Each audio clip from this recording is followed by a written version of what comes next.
One of the things that struck me in reading both of these books was they're both very much grounded in that idea of male friendship and how boys and young men are friends with one another and what they talk about and what they don't talk about, possibly more significantly. How important to you was it to really illustrate what sorts of friends boys are at that age? Was it an easy thing to do, or was it something that took a bit of work? It is interesting the way guys relate, boys relate. They tend to have to do a lot of things together, sort of almost like little children doing parallel play. You know, when they're when they play next to each other with their Lego and things like that. But in a much more complex way. And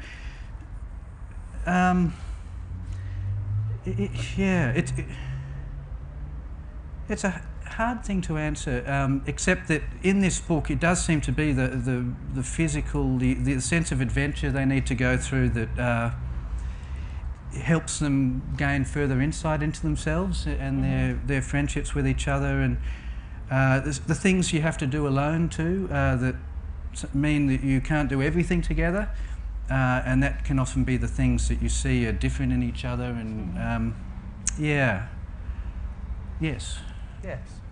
What about you? I think young men, teenage boys, young adult boys, I think they have it really tough nowadays. I'm not sure if I don't know what what's expected of men nowadays, in the sense that I suppose a few years ago when my dad or my granddad, it was the John Wayne stereotype. It was, you know, the sort of that sort of quite brave, strong figure. But then, especially as I grew up in the 80s and into the 90s, and thanks to Cosmopolitan and the women movement and things, I think men don't know whether, are we meant to be sensitive, or are we meant to be the strong, you know, strong silent type?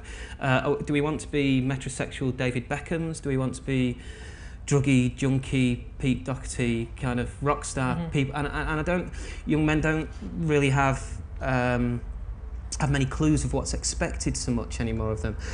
And I think the people, the young men I write about in Ostrich Boys, they want to tackle these big subjects of death. You know, their best mates just died. How are they going to deal with it? The only way they can deal with it is talking about girls naked in the shower and hover cars, and they're still talking about these huge subjects. But they don't. Are they actually allowed to show their emotions? Are they actually allowed to say to each other, "I cried when my best friend," or is that seen as not masculine these days? Or do you see what? So that's what I'm exactly as Toby was saying. They're playing a different game. It's a parallel thing, isn't it? They're playing a different game, maybe. While actually trying to get to the root of the problem. It's one of the things that really stuck out with particularly Tom, who is the voice of your novel.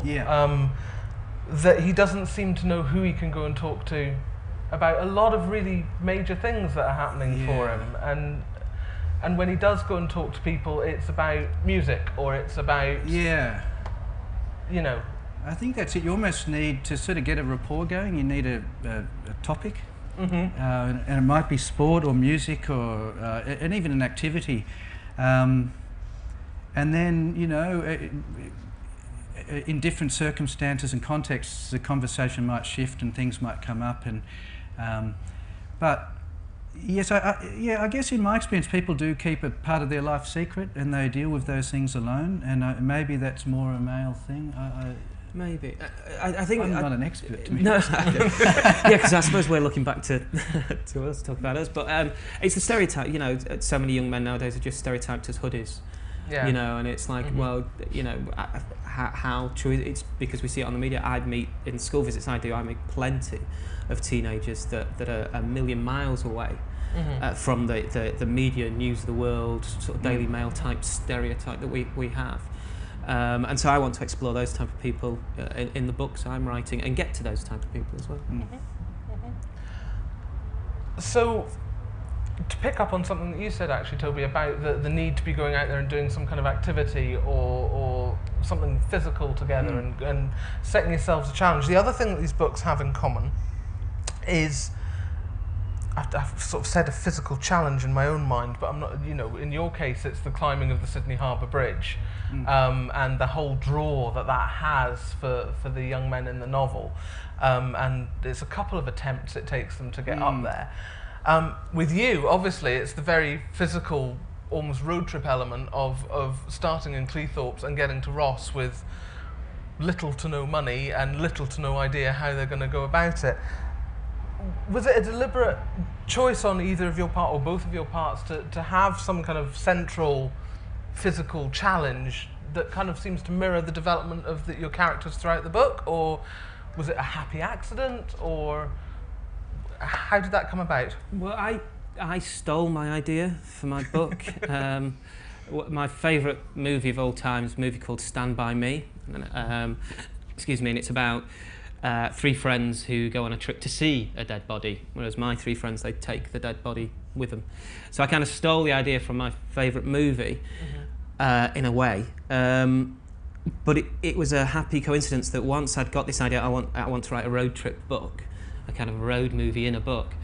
It was looking back and thinking of what other people said about the book, that we don't have national conscription nowadays. You know, kids going into the army or things like that, and it's and people say, well, boys need a challenge. And David Cameron gave a speech about the new ideas are going to be, which frightened me a little bit, and maybe that's what's happened as a happy accident in the book, that there is a physical challenge, that they don't want to sit around and make daisy chains and talk about their feelings. They don't want to sort of SMS each other all the time, or send each other cards, which maybe the other sex might do to work out their feelings. They want to get up and physically confront what's disturbing them. There's a kind of physicality to their need to get over it, which is I hadn't planned until I was kind of well into the book, and then I realised this is what maybe was happening. Yeah. And what about you, Toby? Was it happy coincidence or deliberately? It was instinctive. I mean, I was just trying to really inhabit that space again when you're, in this case, about 17, and you just feel everything so intensely, and I guess as I felt I could really tap into that, or you know, it was quite exhausting, but so it just came naturally to be doing these kinds of things, and you know, the military service thing's interesting because this idea that climbing Harbour Bridge, there was a mission-like quality to it. And I think also at that age, or at any age really, but you know, you sort of have to keep acting, and so you're either being constructive or destructive, and I think teenagers can go either path, and in some ways sometimes it's slightly illegal, the things you're doing, but they're largely constructive, they're challenging. They involve a bit of teamwork, a bit of you know, cleverness and planning and all those sorts of things. And from climbing the Harbour Bridge back then, before terrorism and really high security on things like the Harbour Bridge, was a bit of a rite of passage for some people, and you did try and work out how you could get up there. And so those sorts of things were good and a positive experience in the end. You know, cathartic in a way.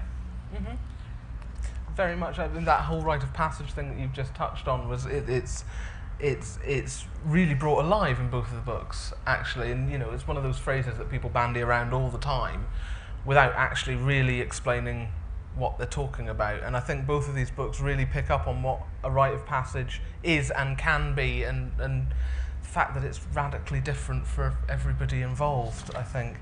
I'm sorry, I'm scrolling through my notes here.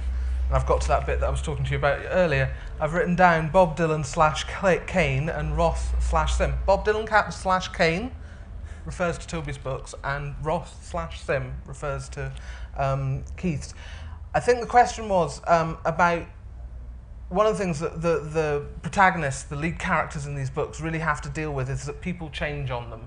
And change on them in ways that they perhaps weren't expecting. It sort of kicks things off for your group of friends in Ostrich Boys, and it's an ongoing process throughout your book, and really unsettling at points. I thought there were points where you sort of you could feel the sand shifting beneath Tom. I was trying to create that atmosphere in a way that so that you felt like Tom. Yeah, well, it worked for me. Anyway, so Bob Dylan turns up in Toby's book and is a sort of beacon throughout of counterculture and what it is to follow music and to follow poetry and to pour your heart into that and to live your life by those kind of ideals and principles. And then he turns up for to do a gig in Sydney and to do a press conference, and it's fair to say it's possibly one of the most disappointing events in the boys' lives. Is that reasonable? Yeah, look, Bob Dylan did come to Sydney in the mid-80s, and sometimes they say you should write about what you know, and so sometimes you draw on things, you do draw on experiences, and a friend of mine and I did sneak into this little press conference that he was giving, and I guess in our minds, I think at that age you have all sorts of illusions and infatuations, and often what's painful about these times is they can be quite quickly sorted out, and the idea of disillusionment made me feel like Bob Dylan and that experience could be used in this story, because disillusionment in a way is the taking away of an illusion. You know, it seems to mean that, to be disillusioned, and this illusion that Dylan was sort of some sort of hero and some sort of popular culture answer to these boys, and you know, is all unrealistic, and it sort of really is rammed home when Dylan, who was at that time in a really low point in his career and overweight and doing all these pointless shows, and you know, and he turns up at the press conference and he's covered in leather from head to toe, and it's unzipped down here, and it's very unflattering, and he's sweating under the lights and mumbling and all that thing, and so suddenly, yeah, this is your hero, and he, you know, and so when you leave, instead of feeling ennobled and more inspired than ever, you feel like you've, you know, what do you do next? What's the point?